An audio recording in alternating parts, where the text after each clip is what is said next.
സമീപ ഭാവിയിൽ എപ്പോഴും ഉണ്ടായേക്കാവുന്ന ഒരു വർഗീയ കലാപം. ഇതിനെക്കുറിച്ച് നമ്മൾ ഒരുപാട് കാലങ്ങളായി പറയുന്നു. ഇത് രണ്ടിന്റെയും ഒക്കെ പ്രശ്ന പരിഹാരത്തിന് വേണ്ടി കൊണ്ടുപോവാണ് നമ്മൾ ഇത്തരത്തിലുള്ള വേദികളിൽ പങ്കെടുക്കുന്നത്. പലപ്പോഴും എന്നോട് ചോദിക്കാറുണ്ട്, എന്തിനാണ് ഇത്തരം വേദികളിൽ പോകുന്നത്? മുസ്ലിം സമുദായത്തിനോട് എന്തിനടുക്കണം? എന്തിനാണ് നബിയുടെ നന്മകൾ പറയുന്നത്? അപ്പൊ പൊതുവെ ഇതിനുള്ളൊരു മറുപടി, അല്ലെങ്കിൽ അവർ കാണുന്ന വിമർശകരുടെ മറുപടി, അല്ലെങ്കിൽ അവർ പറയുന്നത് നല്ലോണം പൈസ കിട്ടും അല്ലേ, അതുകൊണ്ടാണല്ലോ റേഷൻ വാങ്ങാൻ പോലും ബുദ്ധിമുട്ടുന്ന ഒരവസ്ഥയൊക്കെ നമുക്ക് ഉണ്ടായത്. ഹലോ ഹലോ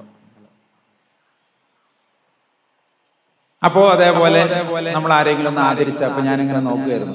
നമ്മുടെ ബഹുമാനപ്പെട്ട പള്ളിയിലച്ഛൻ ആൻഡ്രൂസ് അച്ഛൻ വന്ന സമയത്ത് എന്നെ കണ്ടപ്പോഴും അദ്ദേഹത്തിനേക്കാളും പ്രായം കുറവാണെന്ന് തന്നെ എനിക്ക് തോന്നി. ഇപ്പൊ എന്താ അറിയില്ല, അദ്ദേഹത്തിന് താടിയും നരച്ചതൊക്കെ ഉള്ളതുകൊണ്ട് നമ്മളിതൊക്കെ വെട്ടി നടക്കണോണ്ട് നമ്മുടെ പ്രായം പെട്ടെന്ന് ഏതായാലും കണ്ട കാഴ്ചയിൽ എനിക്ക് തോന്നി അദ്ദേഹത്തിന് എന്നെക്കാളും പ്രായം കൂടുതലാണ്. എന്നിരുന്നാലും ആ മനുഷ്യൻ ഒരു ഓർത്തഡോക്സ് പള്ളിയിലെ ഒരു പാതിരിയായിട്ടിരിക്കുന്ന അല്ലെങ്കിൽ അച്ഛനായിട്ടിരിക്കുന്ന അദ്ദേഹം എന്നെ കണ്ടപ്പോ കുനിഞ്ഞു കാലൊക്കെ സ്പർശിക്കാൻ ശ്രമിച്ചു. അതിൽ ഞാൻ തടഞ്ഞിട്ടു, അദ്ദേഹം കാല് സ്പർശിച്ചു. ഒന്ന് ആലോചിച്ച് നോക്കൂ, അദ്ദേഹം കാണിക്കുന്ന അതിപ്പോ എന്നെ കൈയെടുക്കാൻ വേണ്ടിയിട്ടാണ്. ഇതിപ്പോ അയാൾക്ക് എന്താ കിട്ടി? ഇനിയിപ്പോ ഞങ്ങൾ അത് കാണുമോ? അറിയൊന്നുമില്ല. അതേപോലെ അദ്ദേഹം ഇറങ്ങിപ്പോയപ്പോഴും ഞാൻ ശ്രദ്ധിച്ചു, ഉസ്താദിന് ഇവിടുത്തെ അധ്യക്ഷനായിരിക്കുന്ന ഈ ഒരു പ്രസ്ഥാനത്തിന്റെ ഇമാമായിരിക്കുന്ന, പള്ളി എന്ന് പറഞ്ഞാൽ ഇടവകച്ചൻ പോലെ തന്നെയാണ് മഹല്ല കാളി അല്ലെങ്കിൽ ഇമാം എന്നൊക്കെ പറയുന്ന അദ്ദേഹത്തെ ഒന്ന് ആദരിച്ചിട്ടാണ് അദ്ദേഹം പോയത്. പക്ഷെ ഇതിനെ പോലും ഇത്തരം സ്വാഭാവികമായി വരുന്ന ഇത്തരം പ്രവർത്തനങ്ങളെ പോലും വെല്ലുവിളിക്കുകയാണ് ഇന്ന് മറ്റു ചില ആളുകൾ. അപ്പൊ ഇതിനൊക്കെ എന്താണ് പരിഹാരം എന്നതിലേക്കാണ് ഞാൻ വരുന്നത്. എനിക്കിപ്പോ വേണമെന്നുണ്ടെങ്കിൽ എന്റെയൊക്കെ ജീവിതത്തിൽ എന്നോട് ഒരുപാട് മയക്കുമരുന്നിന് അടിമപ്പെട്ട ആളുകളുമായി ബന്ധപ്പെട്ട് ഒരുപാട് പ്രവർത്തനങ്ങൾ നടത്തിയതുകൊണ്ട് എനിക്ക് നിങ്ങളെ ത്രസിപ്പിക്കുന്ന കുറെ കാര്യങ്ങളൊക്കെ പറയാൻ കഴിയും. അച്ഛന്റെ കുടൽമാല കുത്തിയെടുത്ത മക്കള്, അമ്മയെ ബലാത്സംഗം ചെയ്ത മകന്, പെങ്ങളെ എല്ലാവരും പിടിച്ചു കൊടുത്ത് ബലാത്സംഗം ചെയ്യിപ്പിച്ചവൻ, ചെയ്തവൻ, ഇതൊക്കെ നമുക്ക് പറയാം. ഒറ്റ വാക്കിൽ ഒതുക്കുക. നിങ്ങൾക്ക് വിചാരിക്കാവുന്ന ഏതറ്റത്തേക്ക് പോകാനായിട്ട് സാധിക്കും. ഇപ്പൊ കഴിഞ്ഞ ദിവസം തന്നെ ഞാനൊരു വീഡിയോ കണ്ടു. ഒരു ബംഗാളിയോ അങ്ങനത്തെ ഒരാളാണ്. കണ്ടു കഴിഞ്ഞാൽ ഒരു നോർത്ത് ഇന്ത്യയിൽ നിന്ന് വന്ന ഒരു ചെക്കൻ പാട്ട് പാടിക്കൊണ്ട് നമ്മളിങ്ങനെ കാത്തിരിക്കുക, എന്താ വീഡിയോ കണ്ടോണ്ടിരിക്കുക. എല്ലാവരും ഇതൊന്ന് കാണണേന്ന് പറഞ്ഞപ്പോ ഒന്ന് കണ്ടേക്കാന്ന് അങ്ങനെ പാട്ട് പാടി ഇങ്ങനെ നിൽക്കണ സമയത്ത് ഒരു ഒറ്റ സ്വന്തം കൈ അതിങ്ങനെ പൊളന്നിങ്ങനെ നല്ല രസത്തിലിങ്ങട്. അപ്പൊ ഏകദേശം എല്ല് വരെ കാണാം. എന്നിട്ട് പാട്ടൊന്നും നിർത്തുന്നില്ല, വളരെ സുഖമാണ്. വേണമെന്ന് ആലോചിച്ച് നോക്കാം, നമ്മളൊക്കെ കയ്യിലെങ്ങാനും ഒരു ഉള്ളി അരിയുമ്പോഴെങ്ങാനും ഞാൻ കുക്ക് ചെയ്യുന്ന ആളാണ്. എപ്പോഴെങ്കിലും ഒരു ഉള്ളി അരിയുമ്പോഴെങ്കിലും ഒരു ചെറിയ മുറി ആയി കഴിഞ്ഞാൽ എന്തൊരു കഷ്ടാന്ന് ആലോചിച്ചു. എനിക്കൊന്നും തീരെ സഹിക്കാൻ പറ്റും, ഒരു വേദനയാവും. ഞാൻ പല കാര്യത്തിലും സെൻസിറ്റീവാണ്. എനിക്കൊന്നും അതൊരിക്കലും അത് കണ്ടിട്ട് തന്നെ കുറെ വേദനകൾ പിടിച്ചു വെച്ചു. പിന്നെ അച്ഛനെ അമ്മേനെ അവിടെ ഇരിക്കുന്ന കൈക്കോട്ടോ മമ്മട്ടിയൊക്കെ. അപ്പൊ എന്തായിരിക്കും ഇതിന്റെയൊക്കെ കാരണം? നമ്മൾ പറയും മയക്കുമരുന്ന് ഭയങ്കരമാണ്, മറിച്ചതാണ്. ഇതെങ്ങനെയാണ് നമ്മുടെ സമൂഹത്തിൽ വ്യാപിപ്പിക്കുന്നത്? എങ്ങനെയാണ് ഇതിന്റെയൊക്കെ രീതികൾ ഉണ്ടാവുന്നത്? ഭാരതത്തെ എന്നും അല്ലെങ്കിൽ നമ്മുടെയൊക്കെ രാജ്യത്തിലൊന്നും സംഭവിക്കാൻ പാടില്ലാത്ത ഇന്ത്യ എന്നും ഒരു അത്ഭുതത്തോടു കൂടിയിട്ടാണ് ചരിത്രാതീത കാലം മുതൽ തന്നെ ആളുകൾ കണ്ടിട്ടുള്ളതിന്റെ തെളിവാണ് നമ്മുടെയൊക്കെ ചരിത്രം. അമേരിക്ക കണ്ടുപിടിച്ചത് പോലും ഇന്ത്യക്ക് കണ്ടുപിടിക്കാൻ വന്നവര് തെറ്റിപ്പോയി കണ്ടുപിടിച്ചു. അതിന്റെ അർത്ഥം അവിടെ ആൾക്കാരുണ്ടായിരുന്നോ എന്നുള്ളതല്ല, അവിടെ ആൾക്കാരുണ്ടായിരുന്നു.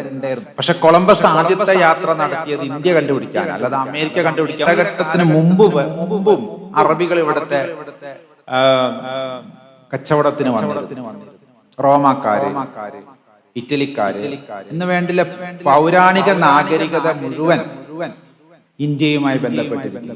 ഇനി നിങ്ങൾക്ക് ഞാനൊരു വിവരം ഇൻഫർമേഷൻ. ഹിന്ദു എന്ന വാക്ക് നമുക്ക് എവിടെയും കണ്ടിട്ടില്ല. പക്ഷെ എവിടെയാണ് ഉള്ളത്? ഒരു മതഗ്രന്ഥത്തിൽ അതെവിടെയാ? ബൈബിളിലെ പഴയ നിയമം, അതായത് യഹൂദൻ കൊണ്ട് നടക്കുന്ന പഴയ നിയമം, യഹൂദന്റേതാണ് പഴയ നിയമം. അതിൽ എസ്തേറിന്റെ പുസ്തകത്തിൽ എസ്തേറിന്റെ പുസ്തകത്തിൽ അച്ഛനുണ്ടായിരുന്ന നമുക്കത് രസമായി അദ്ദേഹത്തിനെ കൊണ്ട് തന്നെ പുറത്ത് ചാടിക്കാൻ പറ്റും. അപ്പൊ എന്താണ്? ഒന്നുമില്ല, പ്രത്യേകിച്ചൊന്നുമില്ല. എല്ലാരും കൊണ്ട് നോക്കി ക്രതവോ എന്ന് വിശുദ്ധ എന്നതിൽ വിശ്വസിച്ച ആളുകൾ. അതിന്റെ അർത്ഥം let Noble thoughts flow from all direction. എല്ലാ ഭാഗത്തു നിന്നും, വിശ്വത്തിന്റെ എല്ലാ ഭാഗത്തു നിന്നും നല്ല തോട്ട്സ്, നോബൽ തോട്ട്സ്, ശ്രേഷ്ഠമായ മദീന എന്നുള്ള വാക്കിന്റെ അർത്ഥം തന്നെ സിറ്റി ഓഫ് നോബിൾസ് അല്ലെ, നോബിളുടെ ശ്രേഷ്ഠന്മാരുടെ, അങ്ങനെയല്ലേ മദീനത്തുൽ കിറാം എന്നൊക്കെ പറഞ്ഞാൽ. അപ്പോ ശ്രേഷ്ഠത എല്ലായിടത്തു നിന്നും ഒഴുകി വരട്ടെ എന്ന് പ്രാർത്ഥിക്കുകയും അതിന് ഉൾക്കൊള്ളാൻ, ഒഴുകി വന്നാൽ ഞങ്ങൾ ഉൾക്കൊള്ളുന്നാണല്ലോ അർത്ഥം, അത് ഒഴുകിയിട്ട് ഇതിലെക്കൂടെങ്കിലും പോട്ടെ എന്നല്ലല്ലോ അർത്ഥം. ഞങ്ങൾ തയ്യാറാണ് ലോകത്തിന്റെ വിവിധ ഭാഗങ്ങളിലുള്ള നന്മകൾ ഞങ്ങളിലേക്ക് ഓടി വരാൻ, ഞങ്ങളിലേക്ക് എത്താൻ. നിരോധിക്കാനും അല്ലെങ്കിൽ ഒക്കത്തിനൊക്കെ അവർക്കൊക്കെ പരിധിയുണ്ട്. കാരണം ടാക്സിന്റെ കാര്യങ്ങൾ, ബീവറേജ് പൂട്ടുക എന്ന് പറഞ്ഞു കഴിഞ്ഞാൽ കോവിഡില് പള്ളി പൂട്ടി. പക്ഷേ പള്ളി തുറക്കുന്നതിനേക്കാളും മുമ്പ് തുറന്നത് നമ്മുടെ സാറിന്റെ ഒക്കെ ഡിപ്പാർട്ട്മെന്റ് ആണ്. സാറിന്റെ എന്ന് പറഞ്ഞാൽ ഞാൻ പറയുന്നത് വേറെ അർത്ഥത്തിൽ വിചാരിക്കുന്ന നല്ല ചട്ടണി. എന്നാ പിന്നെ ഒന്ന് പോരട്ടെ എന്ന് ആദ്യം പറഞ്ഞു. പിന്നെ രണ്ടാമത് ഇങ്ങനെ ഓർഡർ ചെയ്തപ്പോ ഞാൻ ഇവിടെ വെച്ചു വൈകുന്നേരത്തെ ഡിന്നറിന്റെ നമ്മുടെ ട്രെയിനിൽ കിട്ടിയ 2 വടകളായിരുന്നു. അതിന്റെ അർത്ഥം വേറെ വാങ്ങി തിന്നാൻ പൈസ ഇല്ലാഞ്ഞിട്ടോ അതൊന്നുമല്ല. ചിലത് നമ്മൾ വേണ്ട എന്ന് വെക്കുന്നത് അത് നമുക്ക് കൂടി വേണ്ടിയിട്ടാണ്. അതുകൊണ്ട് ആരും നിർബന്ധിക്കൂല ട്രെയിനിൽ തിന്നേ പറ്റൂ, നിങ്ങൾ ബിരിയാണി തിന്നിട്ട് ഇവിടുന്ന് പോയാൽ മതി എന്ന് നിങ്ങൾ പറയില്ല. അതുകൊണ്ട് ബീവറേജ് തുടങ്ങി, കള്ള് ഷാപ്പ് അടുത്തുണ്ട് എന്നുള്ളതുകൊണ്ടൊന്നും നിർബന്ധമൊന്നുമില്ല അവിടെ പോയി നമ്മളൊക്കെ കുടിച്ചോളണം എന്നുള്ളത്. പക്ഷേ ചില സമയത്ത് കൂട്ടുകെട്ടുകളും സാഹചര്യങ്ങളും ഒക്കെ നമ്മൾ എന്ത് ചെയ്യും, അങ്ങോട്ടേക്കൊക്കെ നയിക്കുമെന്നുള്ളതും നമ്മുടെയൊക്കെ മനസ്സിന്റെ സൈക്കോളജിയാണ്. അപ്പൊ അതിനാണ് ഇതിലേക്കൊക്കെ മൊബൈലൊക്കെ എന്ന് പറഞ്ഞാൽ നമ്മളെക്കാളും കൂടുതൽ മൊബൈൽ അവർക്കാണ് അറിയാം. 1 വയസ്സുള്ള കുട്ടിക്ക് യൂട്യൂബ് എന്ന് പറയാൻ പോലും അറിയാം. യൂട്യൂബ് എന്ന് പറയുന്ന കുട്ടികൾ വരെ യൂട്യൂബിൽ കളിക്കുന്ന ഒരാൾ. ഇപ്പൊ എന്റെ കനിയന്റെ മക്കളെയൊക്കെ ഉണ്ടായ സമയത്ത് ഞാൻ ആലോചിച്ചിട്ടുണ്ട്, എങ്ങനെ നോക്കിയാലും അവർ ഇങ്ങനെയൊക്കെ വെച്ചിട്ട് ഇതെങ്ങനെയാ ഇതിന്റെ ലോക്ക് തുറക്കണേന്ന് അറിയില്ല, ഇങ്ങനെയൊക്കെ നോക്കണം. അത് നമ്മളെ പാട് നോക്കിയിട്ടാണ്. അപ്പൊ ആരാണ് ഇവർക്ക് ഇത് പറഞ്ഞു കൊടുത്തത്? അവരാരും സ്കൂളിലും കോളേജിലും ഒന്നും വിട്ടിട്ടില്ല. അപ്പൊ അവരുടെ ഉള്ളിൽ നല്ല ബുദ്ധിയുള്ള കുട്ടികളാണ് ജനിച്ചു കയറി വരുന്നത്. അപ്പൊ ഒരു 45-50 വയസ്സിന് താഴെയുള്ളവരുടെ മക്കളാണ്. അതിൽ തന്നെ ഞങ്ങളുടെ തലമുറയിൽ കുറെയൊക്കെ അതവുകൾ ഉണ്ടായിരുന്നു, കുറെയൊക്കെ ബഹുമാനങ്ങൾ മറ്റുള്ളവരോട്, നമ്മളെ പഠിപ്പിക്കുന്ന അധ്യാപകരോട്, നമ്മുടെ അച്ഛനമ്മമാരോട് ചില കാര്യങ്ങൾ പറയരുത്, അത് എതിർക്കരുത്. മത നേതൃത്വത്തെ കാണുമ്പോ ഇപ്പോഴും ഞങ്ങളൊക്കെ എന്താ പറയാ, മത നേതൃത്വത്തിലുള്ളവരെ കാണുമ്പോൾ അത് ഏത് മത നേതൃത്വത്തിൽപ്പെട്ടവരാണെങ്കിലും ഞങ്ങളൊന്ന് ചിരിക്കാൻ ശ്രമിക്കും. കഴിയുമെങ്കിൽ പ്രായം കൂടിയ ആളാണെങ്കിൽ അയാൾക്ക് നമ്മുടെ സീറ്റ് ഒഴിഞ്ഞു കൊടുക്കും. ഞങ്ങളൊക്കെ സ്കൂളിൽ പോയത് പിന്നെ ബസ്സിലാണ്. അന്ന് ഈ പറയുന്ന പോലെ കുട്ടികൾക്ക് ഇരിക്കാനൊന്നും വലിയ അനുവാദമില്ല. അഥവാ ഇരുന്നാൽ തന്നെ മൂത്തോര് വന്ന് എഴുന്നേറ്റ് കൊടുക്കുക. അതുകൊണ്ട് മതത്തിന് ഒരുപാട് സ്വാധീനമുണ്ടായിരുന്നു നമ്മുടെയൊക്കെ ജീവിതത്തിൽ. എന്നാൽ മോസ്റ്റ് മോഡേൺ ലിബറലിസത്തിന്റെയും ഒക്കെ ഭാഗമായി ഒരുപാട് നമ്മൾ അവകാശങ്ങൾ പറഞ്ഞു തുടങ്ങി. ഈ അവകാശങ്ങൾ വ്യക്തി അവകാശത്തെ മാത്രം, വ്യക്തി സ്വാതന്ത്ര്യത്തിന് മാത്രം ഒരുപാട് പ്രാധാന്യം കൊടുത്തപ്പോൾ നമ്മുടെയൊക്കെ ഫ്രീഡം ഒരു പക്ഷെ കൂടി. പക്ഷെ അതോടൊപ്പമുള്ള ഫ്രീഡത്തോടൊപ്പം വരുന്ന ഒരു കാര്യം കൂടിയുണ്ട്. ഫ്രീഡം എന്ന് പറഞ്ഞാൽ എന്താ സത്യത്തിൽ? എല്ലാവർക്കും ഫ്രീഡം വേണം. പക്ഷെ എന്റെ കാലഘട്ടത്തിലൊക്കെ ഞാൻ കോൺവെന്റ് സ്കൂളിൽ പഠിച്ചൊരു കുട്ടിയാണ്. ഞങ്ങളെ കാലത്തൊക്കെ പറഞ്ഞതുണ്ട് വാട്ട് ഈസ് ഫ്രീഡം, എന്താ ഫ്രീഡം എന്നുള്ളതിന്. എന്താ ഈ ഫ്രീഡം എന്ന് എല്ലാവരും പറയും. നമ്മൾ ഇന്ത്യ സ്വതന്ത്രരായി, അത് ആയി, നമുക്ക് സ്വാതന്ത്ര്യം വേണം, പെണ്ണിന് സ്വാതന്ത്ര്യമില്ല, ആണിന് സ്വാതന്ത്ര്യമില്ല, ഞങ്ങൾക്ക് സ്വാതന്ത്ര്യമില്ല, കുട്ടികൾക്ക് സ്വാതന്ത്ര്യമില്ല. ഈ സ്വാതന്ത്ര്യം എല്ലാവർക്കും ഇഷ്ടം. ഇപ്പൊ സാറിന് തന്നെ പ്രവർത്തനങ്ങൾക്ക് സ്വാതന്ത്ര്യം വേണം. എല്ലാവരും ഇങ്ങനെ എല്ലാ ദിവസവും അദ്ദേഹത്തിനെ കൈകാലിട്ട് പിടിച്ച് അത് ചെയ്യരുത് എന്ന സ്വാതന്ത്ര്യമില്ല. ആ പോസ്റ്റിൽ ഇരിക്കാൻ കഴിയും. ഉസ്താദിന് ഇവിടെ പ്രവർത്തിക്കണമെങ്കിൽ അത്യാവശ്യം അദ്ദേഹത്തിന് ഒരു സ്വാതന്ത്ര്യം വേണം. അല്ലാതെ എപ്പോഴും കമ്മിറ്റിക്കാര് പിന്നാലെ കൂടി അത് ചെയ്യരുത് ഉസ്താദെ, അങ്ങോട്ട് നോക്കരുത് ഉസ്താദെ, എങ്ങോട്ട് നോക്കരുത് ഉസ്താദെ, അവിടെ തുപ്പരുത് ഉസ്താദെ പറഞ്ഞു കഴിഞ്ഞാൽ ഞാൻ തുപ്പ ഞാൻ പോവുകയാണ്. എല്ലാവരും ഇങ്ങനെയാണ്. എല്ലാവർക്കും വേണം ഫ്രീഡം. ആർക്കാ ഫ്രീഡം വേണ്ടാത്തത്? പക്ഷെ എല്ലാവരും അറിയുന്നില്ല ഫ്രീഡം എന്താണ്. ഈ ഒരു ക്ലാസ് ചെറുപ്പത്തിലേ കേട്ടത് കൊണ്ടാണ് എന്നെ സംബന്ധിച്ചിടത്തോളം സ്വാതന്ത്ര്യം ദുരുപയോഗം ചെയ്യാതിരിക്കാൻ വേണ്ടി എന്നെ പഠിപ്പിച്ച ഒരു കന്യാസ്ത്രീ അമ്മ, എന്നെ പഠിപ്പിച്ച, ഞാൻ പഠിച്ച ചെറിയ സ്കൂളിൽ പഠിച്ചത് ഫാത്തിമ സ്കൂളിലാണ്. അപ്പൊ അവിടുന്ന് ഏതോ ഒരു ക്ലാസിന്റെ ഭാഗമായി പറഞ്ഞു തന്നൊരു കാര്യമുണ്ട്. മക്കളെ, ഫ്രീഡം എന്ന് പറയുന്നത് നമ്മൾ അതിനൊരു മറ്റൊരു ക്വാളിറ്റിയായി മാറ്റിക്കഴിഞ്ഞാൽ അത് റെസ്പോൺസിബിലിറ്റിയാണ്. അപ്പൊ അത് അങ്ങോട്ട് എത്തിച്ചതൊക്കെ ഒരുപാട് 1 മണിക്കൂർ നേരം പലതും പറഞ്ഞിട്ടാണ് ഞങ്ങൾ അവിടെ എത്തിച്ചത്. റെസ്പോൺസിബിലിറ്റി, അതായത് ഉത്തരവാദിത്തമുള്ളവനെ ഫ്രീഡം കൊടുക്കപ്പെടും. അപ്പൊ നമ്മൾ എന്താ ഉസ്താദിനെ അത് ഏൽപ്പിച്ചിരിക്കുന്നത്? ഉസ്താദിനുള്ള ഉത്തരവാദിത്തം ഏറ്റെടുക്കാനുള്ള കഴിവുണ്ട് എന്ന് തോന്നിയതുകൊണ്ട്, അല്ലെങ്കിൽ അദ്ദേഹത്തിന് എന്തുകൊണ്ട് അത് ഏൽപ്പിക്കപ്പെട്ടു? അദ്ദേഹം അത് ചെയ്യുമെന്നുള്ള ഉത്തരവാദിത്ത ബോധം അദ്ദേഹത്തിന് ഉണ്ട്, അല്ലെങ്കിൽ അത് ചെയ്യുമെന്നുള്ളൊരു ബോധത്തിൽ. ഇപ്പൊ 5 വയസ്സുള്ള ഒരു കുട്ടി എന്റെ അച്ഛൻ 5ാം ക്ലാസ്സിൽ പഠിക്കുമ്പോൾ നിലമ്പൂരിൽ നിന്ന് കോഴിക്കോട്ടേക്ക് ബസ് കയറ്റി വിട്ടിട്ടുണ്ട് ഒരു പ്രോഗ്രാമിൽ. പക്ഷെ എന്റെ അനിയന്മാരെ ഡിഗ്രി ലെവലിൽ എത്തിയിട്ടോ അല്ലെങ്കിൽ പ്രീ ഡിഗ്രി ലെവലിൽ എത്തിയിട്ടോ അദ്ദേഹം അത് ചെയ്തിട്ടില്ല. അപ്പൊ കമ്പയർ ചെയ്ത് പറയും അവന് കൂടുതൽ ഉത്തരവാദിത്തമുണ്ട്, അവൻ എവിടെയും പോയി പെടൂല, അല്ലെങ്കിൽ പോയാൽ നേരെ അവിടെ പോകും, ആ പറഞ്ഞത് പറഞ്ഞിങ്ങോട്ട് തിരിച്ചു വരും. ആ ഒരു ഉത്തരവാദിത്തം അവന്റെ ജീവിതത്തിൽ ഉണ്ട് എന്ന് പറയാറുണ്ട്. അപ്പൊ ഈ ഉത്തരവാദിത്തം കാണിക്കുന്നവനാണ് എന്ത് കൊടുക്കപ്പെടുക? സ്വാതന്ത്ര്യം കൊടുക്കപ്പെടുക. ഇത് തന്നെയാണ് ഡ്യൂട്ടീസ് എന്നത്. നമ്മുടെ പൊളിറ്റിക്കൽ സയൻസിൽ പറയുകയാണെങ്കിൽ റൈറ്റ്സ് ആൻഡ് ഡ്യൂട്ടീസ് ഒന്നിച്ചു പോകുന്ന, നമുക്ക് അവകാശങ്ങൾ ഉണ്ടെങ്കിൽ അതോടൊപ്പം തന്നെ ഡ്യൂട്ടിയും ഉണ്ട്. ഈ ഭരണഘടന നമുക്ക് നൽകുന്ന വെറും അവകാശം ആർട്ടിക്കിൾ, മറ്റേന്റെ അവകാശം ആർട്ടിക്കിൾ, മറ്റേ അവകാശം മറിച്ച അവകാശം ഇത് അവകാശം മാത്രമേ. നമുക്ക് ഡ്യൂട്ടീസും ഉണ്ട്. ഈ രാജ്യത്തിനോട്, ഈ സമൂഹത്തിനോട്, സ്വന്തം കുടുംബത്തിനോട്, സ്വന്തം നാടിനോടൊക്കെ നമുക്ക് കുറെ അവകാശങ്ങളോടൊപ്പം തന്നെ നമുക്ക് ഡ്യൂട്ടിയും ഒപ്പത്തിനൊപ്പം പോകണം. റൈറ്റ്സ് ആൻഡ് ഡ്യൂട്ടീസ് എന്നാണ് ഒന്നിച്ചാണ് ഡിഫൈൻ ചെയ്തിരിക്കുന്നത്.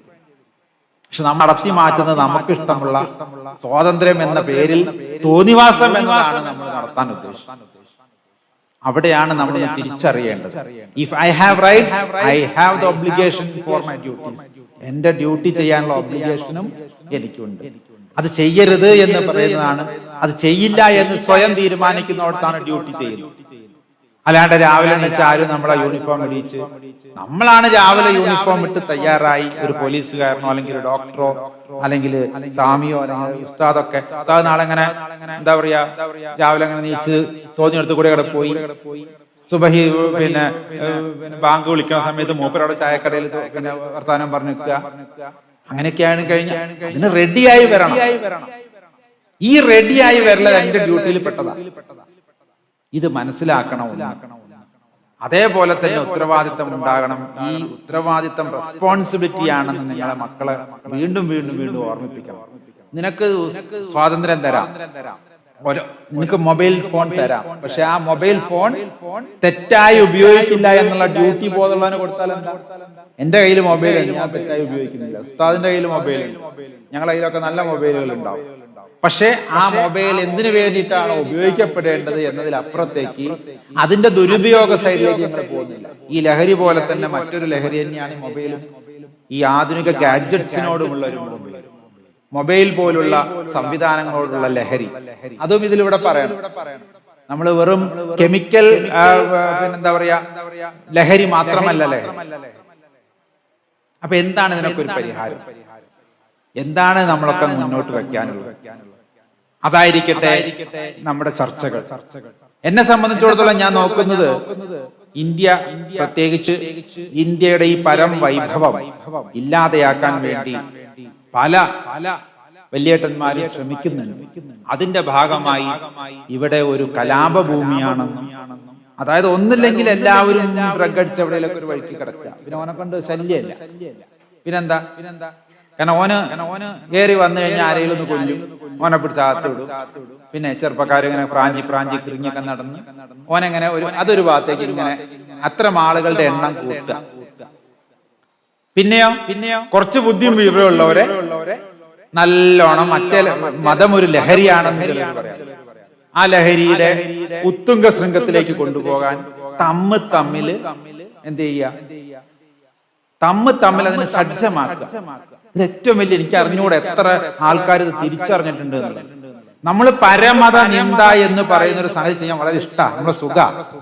എനിക്ക് ഒരു ഹിന്ദു ആചാര്യനായി നിന്നുകൊണ്ട് എനിക്ക് ഇഷ്ടമില്ലാത്ത അപ്പുറത്തെ മതത്തിനെ ആവോളം ഭത്സിച്ചാൽ, അത് ഞാൻ ആവോളം പരമത നിന്ദ ചെയ്ത എനിക്ക് കിട്ടുന്ന വേദികൾ ഒന്നുമല്ല. എനിക്ക് തോന്നുന്നു ഭയങ്കര വേദി കിട്ടാൻ എനിക്ക് കഴിവുണ്ട്. ഈ പറയണ തിരിച്ചും വന്നാൽ അതിന് വേറെ പഠിക്കൊന്നും വേണ്ട. ഈ പറയണ ഒരു ബുദ്ധിമുട്ടും ഇല്ല. എന്നിപ്പോ നമ്മൾ അവരുടെയൊക്കെ ഔദ്യോഗിക വാഹനത്തിലും അല്ലെങ്കിൽ ഔദ്യോഗിക പക്ഷത്തിന്റെ ആളായിട്ടൊക്കെ മാറിയിട്ടുണ്ടോ?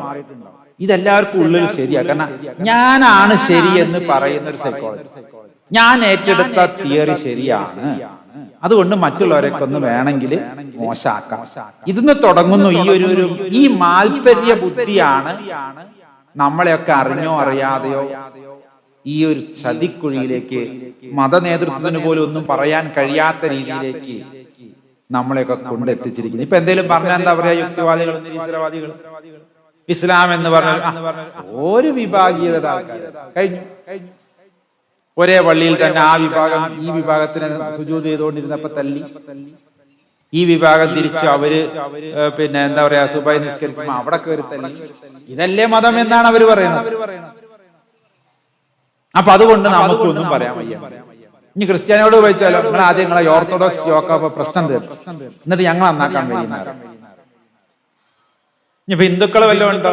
അതിപ്പോ നിങ്ങള് കുറെ കാലമായി സവർണ അവർണ, വർണ്ണല്ലാത്തവൻ വർണ്ണ ഉള്ളവൻ, ജാതി മതം വ്യത്യാസം നൂറ്റാണ്ടുകൾ മുമ്പ് നടന്നൊക്കെ അങ്ങനെ ശ്രദ്ധിച്ചുകൊണ്ട്, അതായത് എങ്ങനെ നോക്കിയാലും നമ്മൾ നന്നാൻ സമ്മതിക്കൂല. ഇപ്പൊ കഴിഞ്ഞ ദിവസം സമസ്തയിൽ എന്തോ സ്ത്രീകൾക്ക് ഒരു അവസരം കൊടുത്തു എന്നൊക്കെ പറഞ്ഞ് ഒരു എന്ത് ആർക്കത് ആണെങ്കിൽ ആണ് നല്ലതല്ലേ. അപ്പൊ പറഞ്ഞു നിങ്ങൾ നന്നാകണ്ടെന്നാണ് വിമർശകരുടെ ഒരു തീരുമാനം. നിങ്ങൾ ഇത്രയും കാലം എവിടെയും, അപ്പൊ നിങ്ങൾ ചെയ്തൊക്കെ തെറ്റാണെന്ന് അംഗീകരിക്കുകയല്ലേ. ഇങ്ങനെയൊക്കെ പറഞ്ഞ അവിടെ എന്തെങ്കിലും പോസിറ്റീവ് സാധനങ്ങൾ നടക്കും. അങ്ങനെ ഒരു തീരുമാനം വന്നിട്ടുണ്ടെങ്കിൽ സ്വാഗതാർഹം, മുന്നോട്ട് പോകട്ടെ.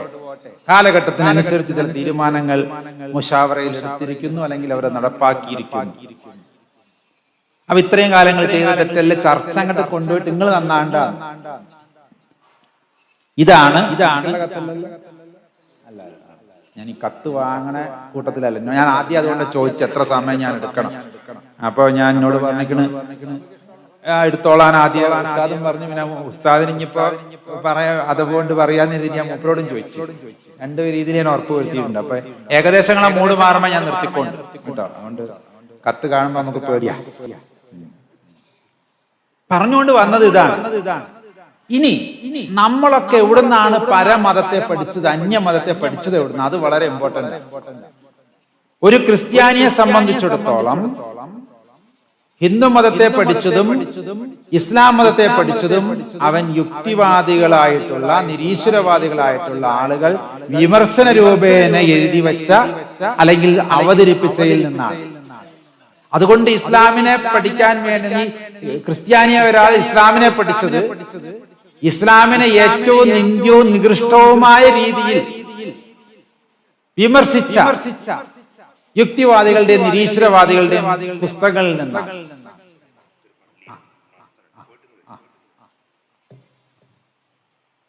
അതേപോലെ തന്നെ തിരിച്ചും ഇസ്ലാം മറ്റു മതങ്ങളെ സമീപിച്ചത് അല്ലെങ്കിൽ മറ്റു മതങ്ങളെ ഡൈനാമിസത്തെ പഠിച്ചത് വിമർശകരുടെ ഭാഗത്ത് നിന്നാണെങ്കിൽ ഇവിടെയാണ് നമ്മളൊക്കെ പെട്ടുപോയിരിക്കുന്നത്. നമുക്ക് മതങ്ങളുടെ ഭാഗത്ത് നിന്ന് പഠിച്ചാൽ മതി. അതാണ് എന്നിലുള്ള വ്യത്യാസം എന്നാണ് എനിക്ക് പറയാനുള്ളത്. ഞാൻ ഇസ്ലാമിനെ സമീപിക്കുന്നത് അല്ലെങ്കിൽ ഞാൻ ക്രിസ്ത്യാനിറ്റിയെ സമീപിക്കുന്നത്, ഹിന്ദു മതത്തെ സമീപിക്കുന്നത് വിമർശകരുടെ വാക്കുകളിലൂടെ അല്ല. അതിൻ്റെതായ അർത്ഥത്തിൽ നന്മ പുലർത്തിയ ആ നന്മ ജീവിതത്തിൽ കൊണ്ടു നടന്നവരെ കണ്ടും കേട്ടും അനുഭവിച്ചിട്ടുമാണ്. അപ്പോഴേ അത് സമൂഹത്തിന് നാളെ കൊടുക്കാനുള്ളതായിട്ട് മാറും. ഇത് ക്രിസ്ത്യാനിക്ക് മുസ്ലിമിനെ വിമർശിക്കണം, ഉടനെ എടുത്ത് നോക്കുന്നത് ആരെ? അദ്ദേഹം ഈ ഇസ്ലാമിനെ ഏറ്റവും നികൃഷ്ടമായി അല്ലെങ്കിൽ മതങ്ങൾ ഇല്ലാതെയാക്കണം എന്ന അജണ്ടയിൽ പ്രവർത്തിക്കുന്ന യുക്തിവാദിയുടെ നിരീശ്വരവാദിയുടെ ഭാഗത്തു നിന്ന് എനിക്ക് വേണ്ടത് കിട്ടുക. പക്ഷെ അതിൽ നമ്മൾ പെടുന്നത് നമ്മൾ മനസ്സിലാകുന്നില്ല. ഈ ഒരു തിരിച്ചറിവ് ഇവിടുത്തെ പണ്ഡിത സമൂഹത്തിന് ഉണ്ടാവണം. അതിനാണ് ഞാൻ എൻ്റെ എല്ലാ പ്രസംഗങ്ങളുടെ ഇടയിൽ ഒരു പ്രാവശ്യമെങ്കിലും പറയാറുണ്ട്, നമ്മൾ ഒന്നിച്ചിരിക്കേണ്ടുന്ന വേദികൾ കൂടണം. അതിപ്പോ ഈ പറയുന്ന പോലെ ഏതെങ്കിലും ഒരു സമയത്ത് മാത്രം പോരാ. നമുക്ക് 10 ആളുകൾ കൂടിയിരുന്നു നമുക്ക് അങ്ങോട്ടും ഇങ്ങോട്ടും ചർച്ച ചെയ്യും. ഇപ്പൊ ചർച്ച ചെയ്യാനൊന്നുമില്ല. ഞാനിങ്ങനെ എന്തോ വന്ന് ബളബള പറഞ്ഞു പോകും. ഉസ്താദിന് എന്തെങ്കിലും ചോദിക്കണം എന്നുണ്ടെങ്കിൽ അവസരമല്ല. ഞാൻ ഇപ്പൊ അടുത്ത ആൾക്കാർ വന്ന് എന്നെ കൊണ്ടുപോകാൻ എന്നെ കൊണ്ടുവന്നവരുണ്ട് അവിടെ. നമ്മളെ ആൾക്കാരെത്തിയ ഇല്ല, ഒരിപ്പോടെ എത്തും. ഞാൻ തിരിച്ച് മലബാർക്ക് കോഴിക്കോട്ടേക്ക് പോവാണ്. അപ്പൊ അവിടുന്ന് എന്നെ കൊണ്ടുപോകാൻ ഒരു കുടുംബം വരുന്നുണ്ട്, ഒരു അച്ഛനും മോനും വരുന്നുണ്ട്. അത്രയേ ഉള്ളൂ നമ്മൾ തമ്മിലുള്ള ബന്ധം. നേരെ മറിച്ച് ഇന്ന് രാവിലെ ഇതേപോലെ 6 മണിക്ക് വന്ന് ഏതെങ്കിലും വീട്ടിലിരുന്ന് ഭക്ഷണം കഴിക്കുന്നതിന്റെ കൂട്ടത്തിലും കുളിക്കുന്നതിന്റെ കൂട്ടത്തിലും ഒക്കെ കുറെ ചർച്ചകൾ നടന്നിരുന്നെങ്കിലും ഞാൻ വൈകുന്നേരം പോയാൽ മതി. അതിനൊന്നും ഇവിടെ വേദികളില്ല. അങ്ങനത്തെ വേദികൾക്ക് പ്രസക്തിയില്ല. അങ്ങനെ വേദികൾ ഉണ്ടാവരുത്. അച്ഛൻ വന്നു, ആശംസ അർപ്പിച്ചു പോയി. ഇനി ഇവിടെ ബാക്കി എന്ത് പറഞ്ഞു എന്ന് അദ്ദേഹത്തിനും അറിയില്ല. അദ്ദേഹം ഞാൻ എവിടെ പോയി എന്ന് പറയുന്നു അതും നമുക്കറിയില്ല. അപ്പൊ ഇതൊന്നും എഫക്റ്റീവ് അല്ല ഒരർത്ഥത്തിൽ. പക്ഷെ തമ്മിൽ ഭേദം തോന്നുന്നു എന്തെങ്കിലും something is better than nothing. ഇങ്ങനെയെങ്കിലും സാമജീന്റെ മുമ്പിൽ ഒന്ന് ഇരിക്കാനും, ഇങ്ങനെയെങ്കിലും മറ്റു മതത്തിലെ ഒരു നേതാവിനെ ശ്രവിക്കാനും, മറ്റു ഡൈനാമിസത്തിലൂടെയും മറ്റു ഡയമെൻഷനിലൂടെ ഇതിനൊക്കെ ഒന്ന് മനസ്സിലാക്കാനും ഒക്കെ കഴിയുന്നതും വലിയൊരു കാര്യം തന്നെയാണ്. പക്ഷെ ഇവിടെയല്ല, നമ്മൾ ഒന്ന് ചിരിക്കണം. ഈ അടുത്ത ഈ ഏരിയയിൽ മുസ്ലിം ജമാഅത്ത് കമ്മിറ്റിന്റെ നേതൃത്വത്തിൽ നടത്താൻ പറ്റുന്ന ഒരു പരിപാടി ഞാൻ പറഞ്ഞുതരാം. ഇവിടെ അടുത്ത് നിങ്ങളുമായി ബന്ധപ്പെട്ട് നിങ്ങളുടെ ഒരു പരിധി ഉണ്ടാവും. നിങ്ങളുടെ കുടുംബങ്ങൾ താമസിക്കുന്ന, നിങ്ങളുടെ കുടുംബവുമായി ബന്ധപ്പെട്ട് നിൽക്കുന്ന ആളുകൾക്ക് അവരുമായി അവരെന്നും കാണുന്ന പള്ളി, മറ്റു ക്രിസ്ത്യൻ പള്ളികൾ, ചർച്ചുകൾ, അമ്പലങ്ങളൊക്കെ ആയിട്ടുള്ള ആളുകളുടെ നേതൃത്വത്തിൽപ്പെട്ട കമ്മിറ്റികളെയൊക്കെ ഒരു കൂട്ടായ്മ വിളിക്കുക. ഇന്ന് വരെ ഒരു പള്ളി കമ്മിറ്റിയും ചെയ്തിട്ടില്ല, ഒരു അമ്പല കമ്മിറ്റിയും ചെയ്തിട്ടില്ല, ഒരു ചർച്ച് കമ്മിറ്റി ചെയ്തിട്ടില്ല. എന്നിട്ട് നമ്മളാണ് ഇരുന്ന്, നിങ്ങളല്ല ഇതിന്റെ പ്രസിഡന്റ്, ഇവിടെ സെക്രട്ടറി പറഞ്ഞു, ട്രഷറർ പറഞ്ഞു. എന്നിട്ട് നിങ്ങൾ തമ്മിൽ നാളെ എന്തെങ്കിലും ഒരു തീപ്പൊരി ഇവിടെ ഉണ്ടെങ്കിൽ വളരെ ഉണങ്ങിക്കിടക്കുകയാണ് കേരളം. വൈക്കോൽ കൂന പോലെ ആയിരിക്കുന്നു കേരളം. നമുക്കൊക്കെ അറിയാം. അങ്ങോട്ടും ഇങ്ങോട്ടുള്ള വിശ്വാസം നഷ്ടപ്പെട്ടിരിക്കുകയല്ല. ആരെങ്കിലും ഒരു നുണ പറഞ്ഞാൽ പോലും ശരിയാണെന്ന് വിശ്വസിക്കുന്ന രീതിയിലേക്ക് നമ്മളൊക്കെ വിചാരിക്കുക. ണ്ട് പക്ഷെ അതിനേക്കാളൊക്കെ ഉപരി നമുക്കിന്ന് പേടിയാ. ഈ രീതിയിലേക്ക് നമ്മൾ എത്തിച്ചിരിക്കുകയാണ്. അതുകൊണ്ട് വളരെ എന്താ പറയാ, ഇപ്പൊ ഒരു വർഗീയ കലാപമൊക്കെ ഉണ്ടായി. എത്ര ഫോഴ്സ് ഉണ്ട് ഇവിടെ? 40-45,000 പോട്ടെ, 50,000 പോലീസുകാരുണ്ട്. എല്ലാരും കൂടി ഒന്നിച്ച് വിന്യസിക്കാൻ പറ്റും? ഒന്നും ചെയ്യാൻ പറ്റൂല. ഒന്നില്ലെങ്കിൽ ഡാം പൊട്ടിക്കോ, അല്ലെങ്കിൽ നമ്മളെ വർഗീയ കല ഏതെങ്കിലും ഒക്കെ ഒന്ന് ഉണ്ടായി കേരളത്തിനൊക്കെ ഒന്ന് കുട്ടിച്ചോറാക്കണം. കാരണം കേരളം ഒരു കീറാമുട്ടിയാണ്. കേരളത്തിലുള്ളവരുടെ വാക്ക്, ഉച്ചാരണം, ശുദ്ധി, ഭാഷ, ഇതുകൊണ്ട് തന്നെ കേരളത്തിലുള്ളവർക്ക് ബുദ്ധിപരമായി ഐക്യു കൂടുതലാണ്. അതുകൊണ്ടാണ് ഇന്ത്യയിലെ നല്ല ലോകത്തിന്റെ ഏത് ഭാഗത്ത് പോയാലും ഇന്ത്യക്കാരൻ. ചന്ദ്രനിൽ ചെന്ന് നീലാംസ്ട്രോങ്ങും മറ്റവരും കൂടി തല്ലുകൂടി എന്നാണ്. ഞാനാണ് ആദ്യം കാലെത്തിയത്, മറ്റേതാണ് കാല്.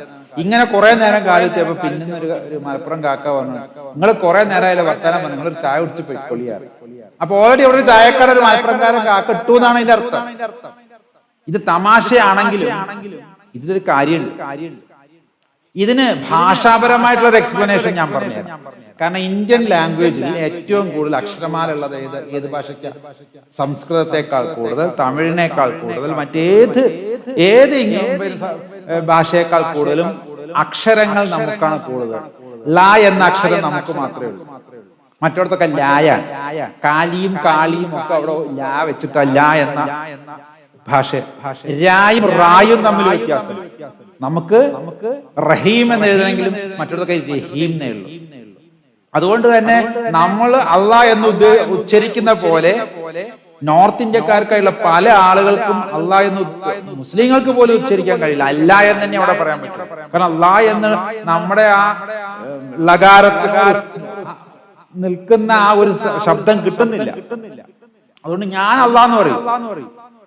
പക്ഷേ അതിനോട് ഉച്ചരിക്കാൻ കഴിയാത്ത ഒരു അള്ളാന്നെങ്കിലും പറയും. പക്ഷെ അതിലും മോശമായിട്ടാണ് അല്ല എന്ന് പറയുമ്പോ നോർത്ത് ഇന്ത്യയിൽ സുബ്ഹാനല്ലാ സുബ്ഹാനല്ലാ അങ്ങനെയാണല്ലോ പാട്ട്. ഒരു ഫേമസ് ഹിന്ദി പാട്ട് അല്ലേ? ആ സുബ്ഹാനല്ലാ എന്ന് പറയാൻ കിട്ടൂല, സുബ്ഹാനല്ലാ എന്നേ പറയും. അതുകൊണ്ട് വാക്ക് പറയുന്നവന്റെ വാക്കുമായി ബന്ധപ്പെട്ട് ചില കാര്യങ്ങൾ, പ്രത്യേകിച്ച് റകാരം ഉപയോഗിച്ച ഈ റ എന്ന് പറയുന്ന ഞങ്ങളുടെയൊക്കെ ഇലുമില്, ഞങ്ങളുടെയൊക്കെ തന്ത്രശാസ്ത്രത്തിലും മന്ത്രശാസ്ത്രത്തിലൊക്കെ റ എന്ന് പറഞ്ഞ അഗ്നി ബീജമാണെന്ന് പറയും. ഉള്ളിലൊരു അഗ്നി ഉണ്ടാക്കാൻ കഴിയുന്നതാണ് റ. അതുകൊണ്ട് ഹ്രീം ക്രീം ക്ലീം എന്നൊക്കെ പറയുന്ന മന്ത്രങ്ങൾ, ഓം ഹ്രീം എന്നൊക്കെ റീം ക്ലീം എന്ന് പറഞ്ഞിട്ട് കാര്യമില്ല. അത് നോർത്ത് ഇന്ത്യക്കാരൻ കിരീന്നേ പറയുള്ളൂ. അതുകൊണ്ട് ഓനക്കാളും കുറച്ച് കൂടുതൽ ഇവിടെയാണ്. അതിവിടെ റാ പറയുന്നു. നമുക്കൊക്കെ ഒരു ദിവസം എത്ര റകാരം നമ്മൾ പറയുന്നുണ്ട്. അതുകൊണ്ടാണ് അത്ര ഒരു തിയറി കേട്ടോ, മുഴുവനായിട്ടും എല്ലാവരും വിശ്വസിക്കണം എന്നല്ല ഞാൻ പറയുന്നത്. പക്ഷെ അതിലൊരു സാധ്യതയുണ്ട്. മലയാളി ഏത് തരം മുസ്ലിമാണ്, ഏത് തരം മതക്കാരനാണെന്നുണ്ടെങ്കിലും നമ്മുടെ ഭാഷയ്ക്ക്, മലയാളം നമ്മുടെ മാതൃഭാഷയാകുമ്പോൾ അവിടെ മാതൃ എന്നാണ് പറയുന്നത്, മാതിരി എന്നല്ല, വികാരല്ല അവിടെ മാതൃ. ആ ഒരു കട്ടിച്ച് പറയാനുള്ള ആ കട്ടിയിൽ നിന്ന് നമ്മുടെ ന്യൂറോ ലിംഗ്വിസ്റ്റിക് പ്രോഗ്രാമിംഗ് എന്നൊക്കെ പറഞ്ഞ NLP എന്നൊക്കെ പറഞ്ഞ ഒരുപാട് കാര്യങ്ങൾ ഇതിൽ പറയാം. നെർവും ലിംഗവുമായി ബന്ധപ്പെട്ട കുറെ കാര്യങ്ങൾ, വാക്ക് ഉച്ചരിക്കലുമായി ബന്ധപ്പെട്ട്. നമുക്കറിയാലോ, വാക്കിൽ നിന്നാണ് ലോകം ഉണ്ടായത്. കുൻ എന്ന വാക്കിൽ നിന്നല്ലേ ദൈവം സൃഷ്ടിച്ചു പറഞ്ഞു, അല്ലാതെ മൂപ്പര് അങ്ങോട്ട് ഉണ്ടാക്കി എന്നല്ലല്ലോ പറഞ്ഞു. ഇങ്ങനെ ഉണ്ടാക്കി, ഉണ്ടാകട്ടെ എന്ന വാക്കിലൂടെ. അപ്പൊ ഈ വാക്കിന് വളരെ പ്രാധാന്യം, അതിൽ ഏറ്റവും അനുഗ്രഹിക്കപ്പെട്ട ആൾക്കാരാണ്. പക്ഷെ ഇതൊക്കെ അങ്ങനെ നിർത്തണം. ഇവിടുത്തെ കുട്ടികൾ ഒന്നില്ലെങ്കിൽ വെള്ളമടിച്ച് കള്ളുപിടിച്ച് MDM എന്തപ്പോ പുതിയ സാധനങ്ങളൊന്നും നമുക്കറിയില്ല. നമുക്ക് കഞ്ചാവ് വരെയുള്ള അപ്ഡേഷനേ ഉള്ളൂ. അതിന് സേനം ഞാൻ കണ്ടിട്ടില്ല കേട്ടോ. ഈ സാധനം പോലും ഇതെന്താന്ന് പോലും നമുക്കറിയില്ല. ഇത് വെള്ള കളറിലാണോ, റോസിൽ കളറാണോ, പച്ചയാണോ ഒന്നും എനിക്കറിയില്ല. കഞ്ചാവ് കണ്ടിട്ടുണ്ട്, ഈ പറയുന്ന പലതരം ലിക്വറും കണ്ടിട്ടുണ്ട്. അതിലപ്പുറത്തേക്കുള്ള അപ്ഡേഷൻ എനിക്ക് പോലും ഇല്ല. പക്ഷേ ഇന്നത്തെ 1ാം ക്ലാസ്സിലെ കുട്ടികളോട് ചോദിച്ച് നിനക്കാൾ നന്നായി ഇവിടെ ക്ലാസ് എടുക്കും ഈ കാര്യത്തിനെ. ഈ രീതിയിലേക്ക് ബുദ്ധിയും വിവരവും ഉള്ളവനെ മതത്തിന്റെ ചില കെട്ടുപാടുകളിലേക്ക് അനാവശ്യമായി നമ്മളെ കൊണ്ട് തന്നെ കുട്ടനെ മുട്ടനെ ഇടിപ്പിച്ച് നമ്മൾ ഒന്നിച്ചിരുന്നാൽ മാറാവുന്നതേ ഉള്ളൂ ഇതിനൊക്കെ ഒരു പരിഹാരം. നമ്മൾ എന്ത് ചെയ്യൂല, ഒരിക്കലും ഒന്നിച്ചിരിക്കാത്ത രീതിയിൽ ക്രിസ്ത്യാനികൾ അകന്നിരിക്കും, ക്രിസ്ത്യൻ വിഭാഗങ്ങൾ അകന്നിരിക്കും. എക്യുമെനിസം ഇല്ല. ഒരു പെന്തക്കോസ്തുകാരനും ഒരു കത്തോലിക്കക്കാരനും ഒന്നിച്ച് ഒരു പ്രാർത്ഥനാ യോഗത്തിൽ പങ്കെടുക്കുക എന്ന് പറഞ്ഞാൽ എല്ലാ ക്രിസ്മസിന്റെ ആഘോഷത്തിലും എല്ലാ YMCAക്കാരും ചെയ്താലായി. അല്ലാതെ കണ്ടു കഴിഞ്ഞാൽ സുന്നി തന്നെ ഞങ്ങളൊക്കെ നാട്ടിൽ. ഇവിടെ പിന്നെ ദക്ഷിണ കേരള ജമിയത്തുൽ ഉലമയൊക്കെ അല്ലെ, അതിന്റെ കീഴിൽ ഞങ്ങളൊക്കെ ഇവിടെ വലിയ കുഴപ്പമില്ല. അതാണ് പറഞ്ഞാൽ എനിക്ക് ബാക്കി അറിയാം. നേരെ പക്ഷെ ഞങ്ങളുടെ നാട്ടിൽ അങ്ങനെയല്ല. ആ കോമ്പൗണ്ടിൽ ഒരു സുന്നിയാണെങ്കിൽ ഈ കോമ്പൗണ്ടിൽ വേറൊരു സുന്നിയാണ്. ഇതൊക്കെ ഇങ്ങനെ നമ്മളുടെ പിരിവുകള്, നമ്മുടെ ഊർജം, നമ്മുടെ എനർജി ഒക്കെ ഉപയോഗിക്കുന്നത് ഈ വിഭാഗീയതയ്ക്കും വർഗീയതയ്ക്കും വേണ്ടിയിട്ട് ആകുന്നത് എന്തുകൊണ്ട് എന്ന് ചിന്തിക്കേണ്ട കടം. കാരണം നമ്മൾ ഒന്നിച്ചിരുന്നേ പറ്റും. യാക്കോബ് ഓർത്തഡോക്സ് പ്രശ്നങ്ങൾ ഇങ്ങനെ മുന്നോട്ട് കൊണ്ടുപോകരുത്. സുന്നി വിഭാഗങ്ങൾ തമ്മിലുള്ള പ്രശ്നങ്ങൾ കൊണ്ടുപോകരുത്. ഞാൻ മുജാഹിദ് വന്നപ്പോഴെങ്കിലും ഇതിനൊരു പരിഹാരം ഉണ്ടാവുമെന്ന് കരുതി. മുജാഹിദ് ഇപ്പോൾ 2-3 ആയി. എറമു കോമു അല്ലെ, എറണാകുളം മുജാഹിദ്, കോഴിക്കോട് മുജാഹിദ്, അതാണ് എറമു കോമു എന്നതിന്റെ ഷോർട്ട് ഫോം. ഞാൻ ഓരിനോട് വിഷമിക്കൂല എന്ന് എനിക്കറിയാം. ഓരിനോട് പറഞ്ഞിട്ടുണ്ട്, അത് പറയണേൽ ഞങ്ങൾ കുഴപ്പമൊന്നുമില്ല. എന്തിനാ ഈ എറമും കോമുമായിട്ട് ആര് നമ്മൾ വിഭജിച്ചു? നിസാര പ്രശ്നത്തിന്റെ പേരില്ല. ഈ ഈഗോ വളർത്തുന്നത്, മതത്തിൽ ഈഗോയ്ക്ക് സ്ഥാനമില്ല എന്നുള്ളത്, ഈ അഹത്തിനെ ഇല്ലാതെയാക്കാനാണ് എല്ലാ മതങ്ങളും നമ്മളോട് പറഞ്ഞ് മനസ്സിലാക്കി തന്നിട്ടുള്ളത്. അഹംബോധത്തെ, അഹങ്കാരത്തിനും ഞാനെന്ന ബോധത്തിനെയും സൂക്ഷ്മതയോടുകൂടി കൊണ്ട്. ഇസ്ലാം എന്ന വാക്കിന്റെ അർത്ഥം ഞാൻ എപ്പോഴും പറയും, ഇസ്ലാം എന്ന വാക്കിന്റെ അർത്ഥത്തെക്കാൾ കൂടുതൽ പ്രയോഗത്തിൽ ഞാൻ കാണുന്നത് ഇസ്ലാം അനുസരണയുടെ മതം അല്ലെങ്കിൽ സമാധാനത്തിന്റെ മതം എന്നതിനേക്കാൾ കൂടുതൽ സൂക്ഷ്മതയുടെ മതമാണ്. എത്ര പ്രാവശ്യം നിങ്ങൾ സൂക്ഷ്മതയുള്ളവരാകുവിൻ, നിങ്ങൾ സൂക്ഷ്മതയുള്ളവരാകുവിൻ എന്ന് ഈ മതം നമ്മളോട് പറഞ്ഞിട്ടുണ്ട്.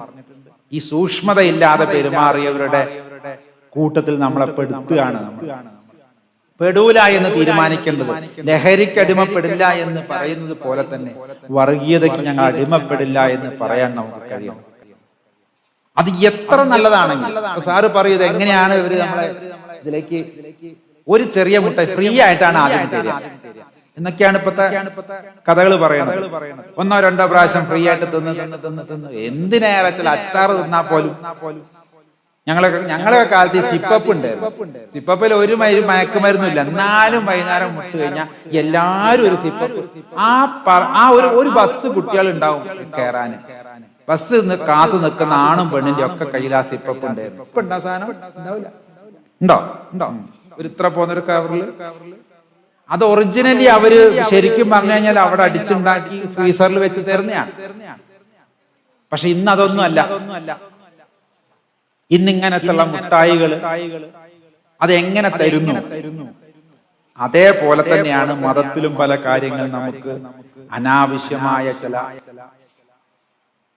ബുദ്ധിയുടെ മറ്റൊരു തലത്തിനെ നമ്മുടെ തലച്ചോറിനെ ഇല്ലാതെയാക്കുന്ന രീതിയിൽ വികാരം വന്നു കഴിഞ്ഞാൽ പിന്നെ വിചാരമില്ല. ഒന്നില്ലെങ്കിൽ വിചാരത്തെ മയക്കുമരുന്നിലൂടെ കെടുത്തുക, അല്ലെങ്കിൽ വിചാരത്തെ വികാരത്തിന്റെ ഓവർ തള്ളിച്ചയിലൂടെ നിർത്തുക. രണ്ടാണെങ്കിലും നമ്മൾ നശിച്ചു.